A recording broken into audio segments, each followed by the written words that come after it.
This is belonging to a different corpore that I wrote a long time ago, governed by some memories. It's the Saturnine Archetype and the example of Blade Runner, Pris, Patty, and so on. So, let us commence. Patty's death wish had been transformed into a monolithic desire for the act, which is preserved in a demiurgic soteriological role. Sovereign and liberated in one sense, he is a superhuman separated from the rest of humanity. In another, he perfectly understands the main stasis, the topos, the narrative thread running through the smaller imponderables of human existence.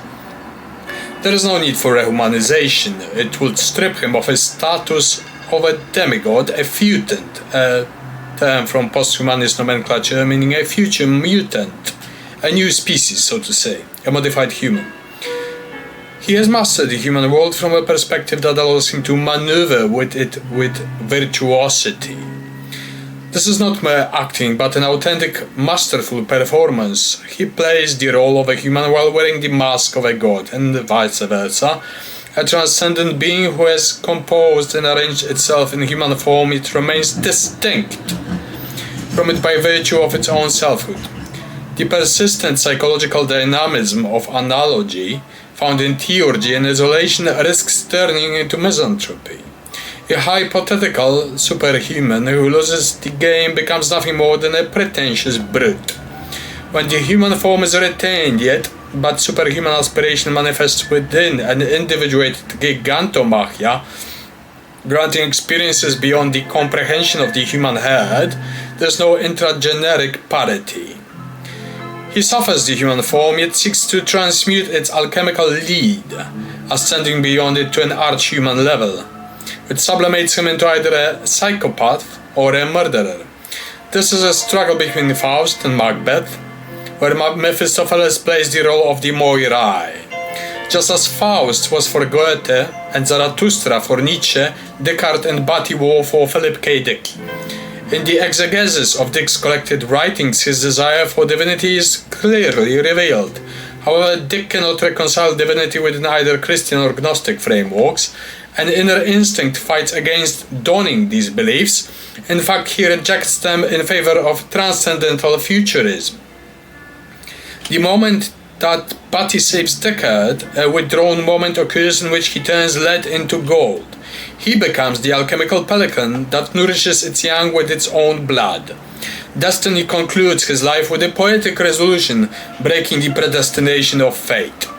Pris, as a Neptunian element, represents a narcotically fluid, reality-playing, sexually juggling female crisis, which upon annihilation abandons Saturn, Batty, unbalanced, deprived of her fertile waters of salvation and liberation. His love for her is rigid and austere, sterile yet respectful, but it is precisely the steel thread of their love and friendship that is here understood as self-evident. Eros, Philia, Agape, the diotemic triad. Losing Pris, he loses the element of liberation and the motive to sustain life, undergoing transmutation along with the action. Everything retains the quality of instinctual choice, a sum of existence realized in a keen decision guided by fates. The game of spiritual liberation is set by forging transformation within the inner territory of discipline, strictness and precision, shifting from a suppressed drive for revenge to an effort of liberation, recognizing from the position of a superhuman or dehumanized man another being as known through and through, and yet as a brother contained within a strange spark of weird hope. Here a bridge between brotherhood and the other is erected and then sustained in an act of compassion, of identity.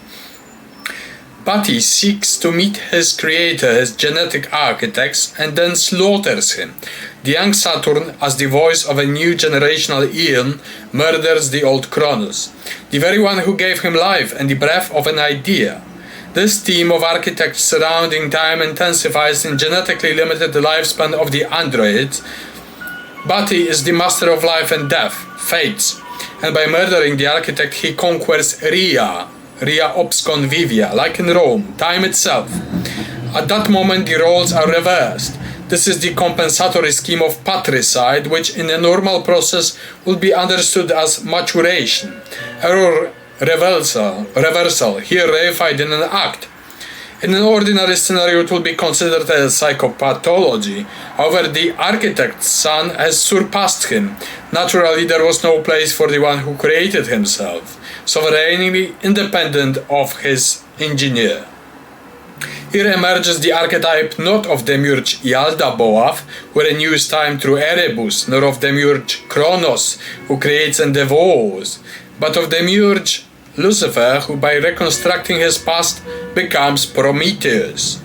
The one who was punished by the gods was once a god himself. Prometheus is the demiurge of the new world, bringing light in order to illuminate the Platonic caves. Seeking to destroy his creation has flowed with the passage of time as it is corrupted. Only later, with great and profound reflection upon his work, brings forth the fire of life and the flames of annihilation in the very end. In the demignostic sense, by killing the father Demiurge, Bati opens the eyes of the prisoner, Descartes, reflecting himself in him, attempting to liberate, sustain, and save him. This is the force of suspense between desperation and a continuous struggle to affirm one's existence in the cold breaches of the cosmos. Here enters the transcendent fifth element, the suprastellar worlds, weaving the thread of understanding, which neither Bati as the young Saturn, nor Descartes as his lesser human brother can fully grasp. The invisible hand always deals the card. The key moment of Blade Runner is Descartes' vision of a galloping white horse and his discovery of a tinfoil origami unicorn. In these two moments, an invisible world of synchronicity emerges, a divine spark that humbly manifests itself within the technocratic, totalitarian system, silently accentuating the prophetic essence of Dick's narrative. Not everything, however, is lost. Renewal is achieved through murder. The old demiurge Saturn, Kronos, is slain, or rather liberated back towards the stars. The young one sees the continuity of events in time, but does not yet anticipate how his own creation, his own vision and will of the era will eventually turn against him, how the motions of his will shall become his ultimate undoing. For in the future another yet will come, and another after them, for as long as the world endures such changes. He gestures towards Descartes, exe homo. This cry strikes like lightning into the wells of the past. Paris, as the Neptunian Ops, and Earth, the concubine of Saturn, when dies, becomes Syria, a never-passing transient memory of time, memory of loss, an element of downfall that is incurved and wounding the Saturnian ear.